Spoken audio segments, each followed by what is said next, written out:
Obamacare is here to stay for the immediate future. Those who have sworn to see it struck from the American consciousness and bank accounts have taken a few steps back following the Supreme Court call on the issue. But it is far from being over. Add to that the immigration matter that is now front and center thanks to Donald Trump, something no one seems willing to intricately talk about at the moment. You have a full plate to consider for whomever resides in the White House come January 2017. Strategy for the designated Democratic POTUS candidate and more in her preparations at this stage of the game, and more as we prepare for all the rest of these elements, as we welcome back veteran analyst, commentator, co-author of the bestseller Power Grab, Obama's Dangerous Plan for a One-Party Nation. Let's welcome back Dick Morris. Dick, let's dig right into Obamacare here. We have set it up, and you know this probably more intricately than anybody. The fight for Obamacare, people seem to think, is over. Far from it. This fight is really just beginning in the minds of many. Yeah, that's just liberal propaganda. The fact is that now people are enrolled in Obamacare, and they're finding out that if they want to go to a doctor because they have a cold, well, that's a $6,000 deductible. And they're finding that their premiums that were allegedly going to be savings are going to go up by 10, 15, 20% this year and probably into the future. That's all becoming apparent. But I was interested in your run-up, Ed. You spoke of three issues: immigration, Obamacare, and we also discussed Iran.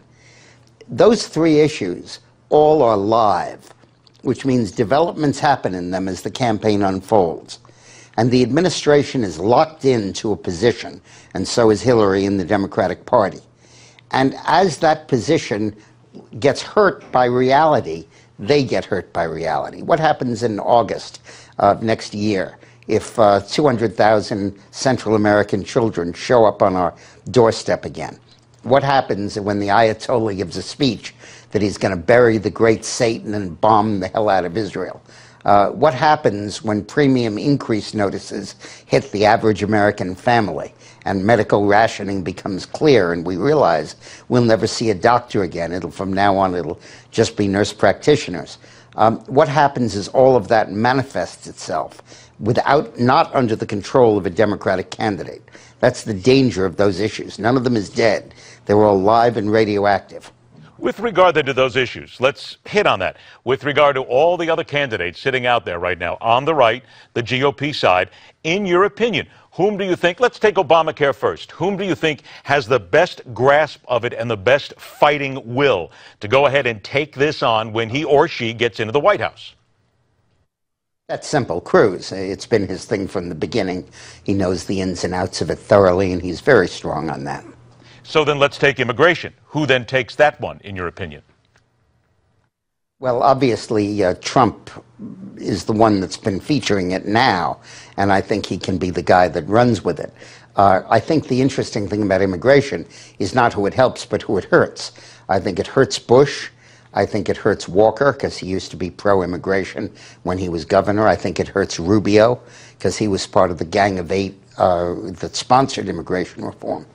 The interesting thing that's dominating the Republican primary now is Republicans are saying we keep winning elections, and we get a Boehner, and we get a McConnell, and then we get a Bush who appoints a Roberts, and it all blows up in our face. None of it works.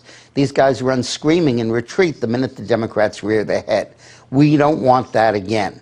And when they look at candidates who've been on both sides of these issues, a guy like a Cruz or a Trump look increasingly good, because you know once they say something, they're going to stay with it. Has the GOP then learned to take things that are said by a Cruz, by a Trump, and by others, and effectively then get the message forward to people so that they don't seem as if they're going against the will of the people? They're still staying within the needs of the GOP. It seems like sometimes they miss that.